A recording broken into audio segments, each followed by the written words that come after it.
Hello all, this is RJ Abhilash. పిల్లలు పుట్టాలని దేవుడి చుట్టూ తిరిగే వాళ్ళు కొందరైతే పిల్లల్ని పెంచలేక అమ్ముకుంటున్న వాళ్ళు ఇంకొందరు. లక్షలు ఖర్చైనా పర్లేదు మాకు పిల్లలు కావాలి అని ఫర్టిలిటీ సెంటర్ల చుట్టూ తిరిగే వాళ్ళు ఇంకొందరు. అలాంటి వారి అవసరాన్ని ఆసరాగా చేసుకొని డబ్బుని వెనకేసుకుంటున్నారు చాలా ఫర్టిలిటీ సెంటర్ వాళ్ళు. అందుకే మనం జాగ్రత్తగా ఉండాలి.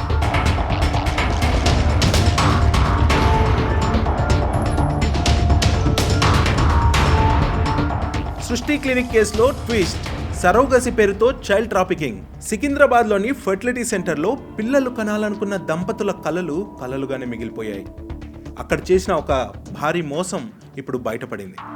సరోగసి పేరుతో మోసపూరితంగా ఒక బిడ్డను కొని తెచ్చి అమాయకులకు అప్పజెప్పారు ఆ ఫర్టిలిటీ సెంటర్ వాళ్ళు. DNA రిపోర్ట్ చూస్తే అసలు విషయం బయటపడింది. అసలు ఇది ఎవరు చేశారు, ఆ బిడ్డను ఎక్కడి నుంచి తీసుకొచ్చారు, దీని వెనకాలన్నది ఎవరు, ఇలా ఎప్పటి నుంచి చేస్తున్నారు అనే మొత్తం విషయాలు ఈ వీడియోలో మీరు చూడబోతున్నారు.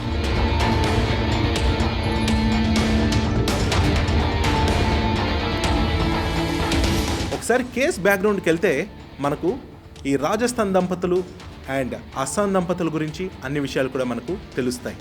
రాజస్థాన్కు చెందిన దంపతులు పిల్లలు పుట్టకపోవడంతో ఆన్లైన్లో వెతికి ఈ సంవత్సరం ఆగస్టులో సికింద్రాబాద్లో ఒక ఫెర్టిలిటీ సెంటర్ ఉంది, సృష్టి ఫెర్టిలిటీ అండ్ రీసెర్చ్ సెంటర్, అది బాగా చూస్తారు అని తెలిసి అక్కడికి వచ్చారు.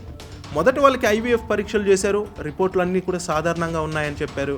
కానీ అక్కడ డాక్టర్ నమ్రత ఎవరైతే ఉన్నారో ఆవిడ IVF కన్నా సరోగసి పద్ధతి అయితే మంచిది అని వాళ్ళకి చెప్పడం, ఒత్తిడి చేయడం అంతా కూడా జరిగింది. తల్లి అండం తండ్రి వీర్యం ఉపయోగించి పిండాన్ని తయారు చేసి సరోగసి ద్వారా పుట్టిస్తాం అని చెప్పడంతో ఆ దంపతులు కూడా దాన్ని నమ్మి 30 లక్షల అడ్వాన్స్ కూడా పే చేశారట. పెద్ద డాక్టర్ చెప్తే నమ్మేస్తాం కదా మామూలు మనుషులం, సో డాక్టర్ చెప్తే అదే కరెక్ట్ అనుకుంటాం, వినాలి కూడా అన్నట్టు మన పెద్దలు కూడా నేర్పించేస్తుంటారు. ఆ దంపతులు కూడా అదే చేశారు. ఇప్పుడు ఆ రాజస్థాన్ దంపతులు ఏం చెప్తున్నారంటే, గత సెప్టెంబర్లో దంపతులను వైజాగ్ బ్రాంచ్కి తీసుకెళ్ళి అండం మరియు వీర్యాన్ని సేకరించారు ఈ ఫర్టిలిటీ సెంటర్ వాళ్ళు.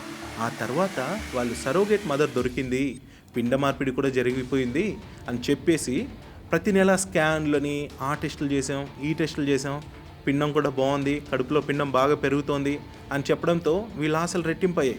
ఇక అట్లాంటి అప్డేట్లు ఇచ్చి ఏదో ఒకటి మేనేజ్ చేస్తూ వచ్చారు. అక్కడితో ఆగకుండా మే నాటికి 30 లక్షలకు మించి ఇంకా ఏదైతే ఉందో పేమెంట్ అది కూడా ఇప్పించేసుకున్నారు. ఇక 2025 జూన్లో పాప పుట్టింది, ఆ బేబీ బాయ్ పుట్టాడు అని చెప్పి రాజస్థాన్ దంపతులకి ఆ బేబీని కూడా అప్పచెప్పారు. ఇప్పుడు ఆ మోసం ఎలా బయటపడిందో పోలీసులు మీడియా సమావేశంలో వెల్లడించారు. వారు చెప్పిన వివరాలు చూస్తే మనకు షాక్ అవ్వాల్సిందే. ఆ బేబీ పుట్టాక DNA టెస్టులు చేయాలనేది ఫర్టిలిటీ సెంటర్కి ఈ రాజస్థాన్ దంపతులకి మధ్య ఒప్పందం. అయితే డెలివరీకి ముందుగానే DNA టెస్ట్ చేయండి మాకు అవసరం అనేసి ఆ దంపతులు కోరినప్పటికీ డాక్టర్ నమ్రత ఉన్నారు కదా, ఆవిడ ఏదో ఒకటి చెబుతూ దాటివేస్తూనే ఉంది. ఆ దంపతుల్లో అనుమానం అప్పుడే వచ్చింది. ఎవరైనా బాధితులు ఎక్కువ ఫోర్స్ చేసి ఇలా అడిగారనుకోండి, ఆ సెంటర్ నడుపుతున్న ఈ నమ్రత కొడుకు నేను ఒక అడ్వకేట్ని, నేను చెప్పినట్టు వినాలి, మాకు తెలుసు అంతా, లేకపోతే కేసులు పెడతాం అని బెదిరించేవాడంట. సో ఇప్పుడు అతన్ని కూడా తీసుకెళ్ళినట్టున్నారు. అయితే ఈ కొన్ని రోజులకి సరోగేట్ తండ్రి మిగతా డబ్బులు డిమాండ్ చేయడంతో సో ఆ ఫర్టిలిటీ సెంటర్ వాళ్ళు అడగటం, మిగతా డబ్బును కూడా వాళ్ళు ఇవ్వడానికి అంగీకరించారు. కానీ కొన్ని రోజుల తర్వాత వీళ్ళ చేతిలో అప్పుడే పుట్టిన ఆ బేబీని ఇచ్చారు, కానీ DNA రిపోర్ట్స్ మాత్రం ఇవ్వలేదు. అప్పుడే వాళ్ళకు అనుమానం రెట్టింపైంది. అది అలా ఉంచితే ఆ పిల్లాడు ప్రతిసారి ఇంటికి వచ్చిన ప్రతిరోజు నుంచి ఏదో ఒక హెల్త్ ఇష్యూకి గురవుతూనే ఉండటం చూసి చుట్టుపక్కల ఉన్న డాక్టర్లు చూపించారు, అక్కడ చూపించారు, ఇక్కడ చూపించారు, తెలిసిన వాళ్ళ దగ్గరికి తీసుకెళ్లారు. అయినా కూడా ఆ బేబీకి హెల్త్ ఇష్యూ అనేది కంటిన్యూ అవుతూనే ఉంది. దాంతో వాళ్ళు చేసేది లేక ఒకసారి ఢిల్లీకి వెళ్ళినప్పుడు ఈ బ్లడ్ టెస్ట్లు, మిగతా టెస్ట్లు ఏవైతే ఉంటాయో వాటన్నిటితో పాటు ఒకసారి DNA టెస్ట్ కూడా చేయిద్దాం, ఆ బాబుతో పాటు మనం కూడా చేయించుకుందాం అనేసి ఆ దంపతులు ఇద్దరు కూడా DNA టెస్టులు కూడా చేయించారు. ఈవెన్ వాళ్ళు కూడా DNA టెస్టులు చేయించుకున్నారు. రిపోర్ట్స్ వచ్చాయి. అప్పుడే అసలు విషయం బయటపడింది. ఆ చిన్న బేబీ బాయ్కి వారి తల్లిదండ్రులు కాదని, అదే అండి బయోలాజికల్ పేరెంట్స్ కాదని, అంతేకాదు ఆ బాయ్కి క్యాన్సర్ కూడా ఉన్నట్లు ఆ రిపోర్టుల ద్వారా తెలిసింది. దీంతో వారికి ఏం చేయాలో అర్థం కాలేదు. అప్పుడే వాళ్ళ ఫ్యామిలీ హిస్టరీ చూశారు. అటు ఆమె సైడ్ కావచ్చు, ఇతని సైడ్ కావచ్చు, ఎవరికి క్యాన్సర్ లేకపోవడంతో పోలీసులకి అసలు విషయం చెప్పడంతో పోలీసులు వాళ్ళ స్టైల్లో వర్క్ మొదలుపెట్టారు. అప్పుడే కొన్ని షాకింగ్ విషయాలు తెలిసాయి. ఈ ఫర్టిలిటీ సెంటర్ వాళ్ళు ఈ సికింద్రాబాద్ రైల్వే స్టేషన్ పరిసరాల్లో బిచ్చగాళ్ళు, పేదవాళ్ళు ఎవరైతే ఉంటారో వాళ్లకు బిర్యానీలు, బీర్లు ఇట్లాంటివి ఆశ చూపి ఇంకొందరికి డబ్బులు ఇచ్చి 1000-4000 రూపాయలు ఇట్లా డబ్బులు ఇచ్చి వాళ్ళకి అది కూడా ఈ పోర్న్ వీడియోలు చూపించి మరి వీర్యాన్ని సేకరించారంటే మనం ఎంత ఆలోచించాలో చూడండి. ఇట్లాంటి ఫర్టిలిటీ సెంటర్స్ ఇంకా ఏం చేస్తున్నాయో ఆలోచించండి. పేద మహిళల నుంచి కూడా అండాలు సేకరించారంట వీళ్ళు. ఈ విషయం తెలిసిన గోపాలపురం పోలీసులు వెంటనే వాళ్ళని కస్టడీకి తీసుకొని అరెస్ట్ చేసి మిగతా విషయాలు రాబట్టేందుకు ప్రయత్నిస్తూ ఉన్నారు. సో అయితే ఈ సృష్టి సెంటర్ ద్వారా ఇదివరకే పిల్లల్ని పొందిన వాళ్ళు మాత్రం ఆందోళనకు గురవుతున్నట్టు తెలుస్తోంది. ఎందుకంటే వాళ్ళ పిల్లలు ఎక్కడి నుంచి వచ్చారో అని ఆందోళన వాళ్ళలోనూ మొదలైంది. ఈ పోలీసుల విచారణలో ఇంకొన్ని విషయాలు కూడా బయటకు వచ్చాయి. డాక్టర్ నమ్రత 1995లో మెడికల్ ప్రాక్టీస్ స్టార్ట్ చేసి 1995 నుంచి IVF అలాగే ఈ సంతానోత్పత్తికి సంబంధించిన ట్రీట్మెంట్లు చేస్తున్నట్లు ఒక ఇన్ఫర్మేషన్. అయితే సికింద్రాబాద్, గుంటూరు, విశాఖపట్నంలో కూడా ఈ యూనివర్సల్ సృష్టి ఫెర్టిలిటీ అండ్ రీసెర్చ్ సెంటర్ ఏదైతే ఉందో వీళ్ళు ఆరోగ్య శాఖకు సంబంధించి కూడా కొంత ఇన్ఫర్మేషన్ గ్యాదర్ చేశారు.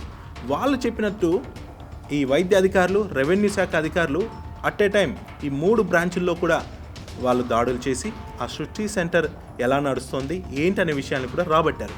అయితే ఇందులో షాకింగ్ గురి చేసే విషయాలు ఏంటంటే ఇవేవి కూడా లైసెన్స్ లేకుండానే నడుస్తున్నట్లు, పర్మిషన్స్ లేకుండానే నడుస్తున్నట్లు తెలుస్తోంది. మరి హైదరాబాద్ DHMO మీడియాతో మాట్లాడుతూ ఇంకొన్ని విషయాలు చెప్పారు. ఈ ఫర్టిలిటీ సెంటర్పై 2021లోనే ఫిర్యాదులు రావడంతో సీజ్ కూడా చేశారట. ఆ సెంటర్ నడుపుతున్న ఆ నమ్రత యొక్క డాక్టర్ లైసెన్స్ కూడా 2021లోనే ముగిసింది. కానీ రెన్యువల్ చేసుకోలేకపోయారు. ఎందుకంటే అప్పటికే పలు కేసులు ఆవిడపైన ఉండటం వల్ల. బట్ ఈ హాస్పిటల్ మాత్రం, ఈ క్లినిక్ మాత్రం వేరొక డాక్టర్ పేరుతో నడుపుతూ ఉన్నట్లు ఇన్ఫర్మేషన్. ఈ విచారణ అంతా జరగడంతో ఇవంతా బయటకు వచ్చాయి. అయితే ఇవంతా కూడా ఒక అపార్ట్మెంట్లో ఫ్లాట్ తీసుకొని వీళ్ళు నడుపుతున్నట్లు తెలుస్తోంది. అది కూడా ఎవరైనా బాధితులు కాంటాక్ట్ చేసినప్పుడే వీళ్ళు అక్కడికి వచ్చి ట్రీట్మెంట్లు, టెస్టులు చేస్తున్నట్టు కూడా ఇన్ఫర్మేషన్.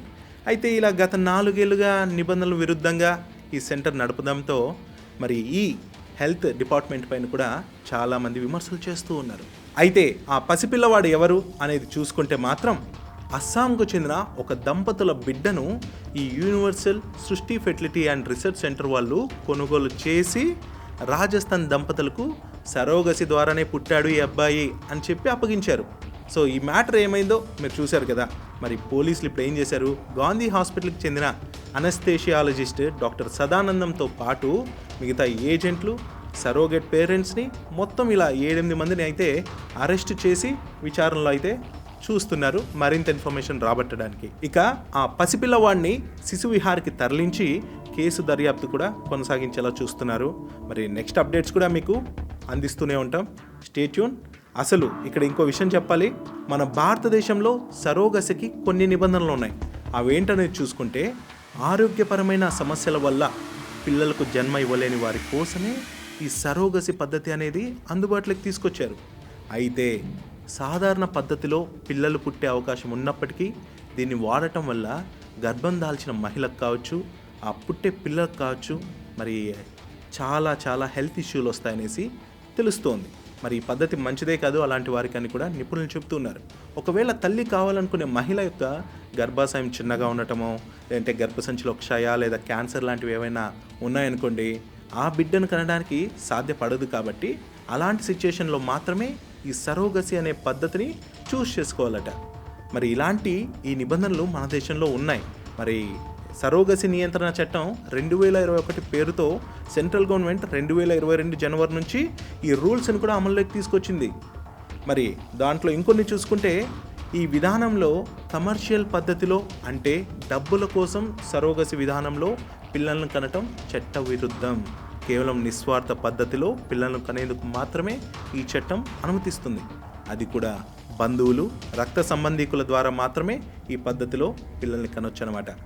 సో ఫైనల్గా చెప్పేది ఏంటంటే సరోగసి అనేది చట్టబద్ధంగా కఠిన నియమావళితో జరుగుతూ ఉంటుంది. కానీ కొందరు డబ్బు కోసం మోసం చేసే ఛాన్స్ కూడా ఉంది. సో ఈ మోసాల వల్ల కేవలం డబ్బులు మాత్రమే కాదు బాస్, అమాయకుల కళలు, జీవితాలు కూడా నాశనం అవుతూ ఉన్నాయి. అందుకే అలర్ట్గా ఉండండి. సో జాగ్రత్తగా ఉండి ఈ ఫర్టిలిటీ ట్రీట్మెంట్ లేదా సరోగసి కావాలనుకుంటే మాత్రం చట్టబద్ధమైన లేదా రిజిస్టర్ సెంటర్ను మాత్రమే మీరు సంప్రదించండి. అప్పుడే బాగుంటుంది. Thank you. This is RJ Abhilash signing.